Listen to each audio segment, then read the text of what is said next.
Yo, what's up mga Kadoy TV Sports? Welcome back dito po sa ating channel. Ang ating pag-usapan nandiyan na. And of course, shoutout ko kayo. Mabilis lang po itong pag-uusapan natin, no? Sana po makapag-like and follow, subscribe kung hindi pa po kayo followers and subscribers ng channel na ito. Then like naman po para sa atin pong mga existing na, no? Mga suki dito. Maraming salamat. Okay, so yan na po finally. Ito po ang legit news, no? Pagkokomentohan lang natin, hindi na po ito balitan dahil naibalita na. So pagkokomentohan na lang natin. So yan sinasabi ko sa inyo, you always refer to the legit sources. Hindi po sa mga simpleng rumor lang na hindi natin alam kung saan nanggaling. Mga source na hindi naman po natin kilala. No, ayan, at least it has been announced by the respective teams already, di po ba? Okay, so bagamat marami tayong narinig na they're planning to keep Mamu. Mamu wants to stay with his mother team. Kaso mukhang ito po talaga ang main reason dyan, no?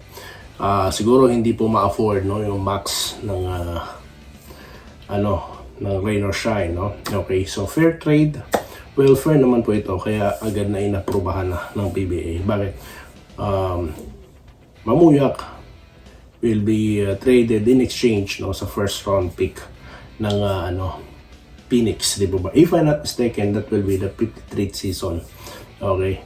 Then second round pick naman, no, ang kasama ni Mamuyak sa trade na yan. Okay. So trade swap then yun nga si Mamuyak. So definitely lumakas po dito ang Phoenix, no, na katatapos natin pag-usapan na makakalaban ng Ginebra. Naku po, mukhang maganda ito for the Phoenix. Bakit? Nako, dalawang Atenean players po, no? Tio at itong si Mamuyak ang ating aabangan dyan, alright? Tapos meron pa silang Richie Rivero, di po ba? So it's gonna be a great team, no? And I'm so glad that napunta sa independent team ito si Gian Mamuyak, no? Tama po ba pangalan niya? Gian Mamuyak po ba? Anyway, so well, it's a sad part naman ito para sa Rain or Shine because he is their team captain, di po ba? Yun na nga lang, kasi po ang dami nilang guard dun kung mapapansin nyo. Nandun si Karakot, no? Tapos nandun si yung star po na underrated, no? Para sa akin. Nakalimutan ko tuloy ang pangalan. Nokum, ayan si Nokum. So siguro for the Rain or Shine, para sa akin, no, they can develop players. I think that's their mindset. Kaya hindi nila afford si Mamuyak, kundi para sa akin they can develop players, no. So yun lang ang aking napansin dyan, yun lang aking speculation dyan kung bakit hindi siya ni-renew ng max contract. Okay? Meron pa nga po ako nabasang kanina sa X na gusto ng Rain or Shine tanggalin yung max, tapos hindi naman pala nila ma-afford yung max, parang ganun, no? Well, yun nga ang aking explanation doon kung bakit siguro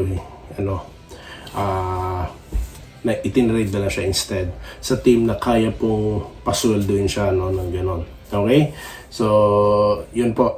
Of course, if you're watching the situation, I mean, if you're watching the basketball, lahat makakapag-conclude sa sarili mo what will be the reasons, di po ba? Hindi man po natin ito mabasa letra per letra, okay, yun ang kagad ang ating magiging conclusion, okay, or analysis na nangyari. So yan po ang aking analysis dyan. Okay? At yun na nga. At it's gonna be a great game, mga boss. Ang dami po tsak na mag-aabang dyan dahil para silang tawag dito, nagdagdag ng puwersa, no, bago nila makakalaban ang Barangay Ginebra, no. Napaka-exciting po ng game natin sa Sunday that I'm announcing that I will be live right after the game, mga boss. Okay? Pag-usapan natin yan. Maganda po talaga, no. Okay, so sa next content natin, pag-uusapan na natin kung the matchup. Okay, I'm so very excited. Sana po panoorin nyo. Shoutout na po tayo. ito po ang ating pagkukomentuhan mga boss. Okay? So maraming salamat po kay always present si Sir Archie Makirang, si Ma'am Minerva Nimba. Excited na rin po. Mas magiging excited kayo ngayon dahil Gian Mamuyak will be first debut game niya yan for sure. Okay? Hindi naman injured yung tao. Naglaro siya sa nakaraang laro. He got double figure. Natalo nga lang sila ng Blackwater. Alright. Ayan, may comment habang nagko-content ako. Si Roderick Rodriguez. No, mamaya babasahin natin yan, sir. Okay, Lawrence Cureg hello, good PM daw po, excited na mga kabarangay. Excited na rin siya kasi masusubukan ang bagong import. Biruin mo, masusubukan na ang bagong import ng Ginebra. Masusubukan din nila si Mamuyak. No? Ang ganda naman talaga ng mga boss. No? I'm so glad that another strong independent team is there. No? Kaya good luck sa Phoenix, no? At susubaybayan ko kayo, no? Dahil sa mga moves na ginawa nila, medyo, alam nyo, na-discourage ako when they traded their first round pick, di po ba? And that will be, sa tingin ko, si ano yan, di ba? Si Juan Gomez Deliano, sana yan. Pero it depends kung sino yung preference nila. Pero siguro they have other plans in mind, no? Okay? Pero, itong ginawa nilang move na ito is an indication that they are now forming, no? Tawag dito, hindi pa championship contender but at least malakas na team to compete, and I'm so happy with that. Salamat po, congratulations sa ating Phoenix. Clodoaldo Brasadilla, good afternoon Idol Doy, malapit na naman ang laban ng Ginebra. Okay, Wenceslao po, good day Boss Doy, good luck sa Ginebra laban sa Phoenix. Yes, ang Visitor 1000 kaya daw po ng Ginebra, sabi niya. Well, yes, I agree naman. Alright, Ken Villar, hanggang hindi ko pa nakikita ang laro ng bago import na Ginebra, hindi ako maniniwala mas magaling sa akin. That's so, po naman yun masyado, so exaggerated naman po yun. Mas magaling yung Brown. Yan po para, for me, that's a clickbait. Okay? Alright, naman sa Alice Good PM Idol Doy TV, malapit na ang laro ng NSD Barangay. Good luck kay Riley, tiyak naman ako na maibubuga. Yes, let's see. Jonathan De Castro, good day. Ako sure, Ginebra kaya, nag-prediction na si Sir, no? Jonathan De Castro, Robert Kebiab, salamat daw po sa pagbasa sa mga ano ko. Yes, sir, no? You're welcome. Ronald Kiralao, para sa akin, wala din niya si Alapag galing ng NBA. Hindi naman po ganun. No, marami po siya natutunan doon, no? Para po kami rito sa abroad, we learn a lot of things, no? Advanced. So, if we go back there in our country, pwede din namin i-share. So, parang ganun po naman sa field ng basketball kay Coach Jimmy. Alright, Roderick Rodriguez, Boss Doy, sa Saturday magkakaalaman na kung gaano talaga kalakas ang Phoenix at si Riley Crispy. Yes. Manito Reyes, sana hindi matupad kay Henry James import natin na Ginebra. Panahon ni Jawa, mahusay sa tres, pero mahina sa drive. Panay tira lang sa tres, laglag sila.